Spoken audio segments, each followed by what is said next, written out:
ایک یہ بچے نے کویسچن کیا کہ بعض اوقات ہم سجدہ تلاوت کر رہے ہوتے ہیں یا سجدہ شکر، اب کوئی سامنے سے گزرنے لگے تو کیا اس کے گزرنے والے کے لیے وہی حکم ہوگا، وہی وعید ہوگی جو نماز پڑھنے والے کے سامنے سے گزرنے کے سلسلے میں ہے یا نہیں؟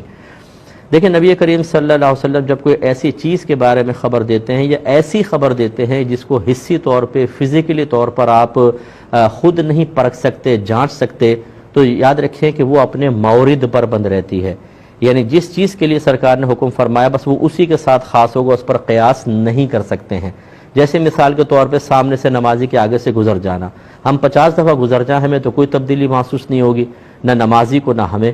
لیکن نبی کریم صلی اللہ علیہ وسلم جانتے ہیں کہ روحانی اعتبار سے کیا مسائل ہوں گے، کیا کیفیات ہیں عالم مطلب روحانیت میں کہ جو ہمارے سامنے تو ظاہر نہیں ہوتی، لہٰذا چونکہ یہ فزیکلی طور پہ محسوس نہیں کر سکتے، اب جو اللہ کے نبی نے کہا ہم مان لیں گے، تو یہ نماز کے ساتھ ہی خاص ہوگا، اس پر آپ قیاس کر کے سجدہ تلاوت یا سجدہ شکر وغیرہ کے لیے حکم نہیں لگا سکتے، ان میں سامنے سے کوئی گزر جائے تو کوئی مسئلہ نہیں ہے۔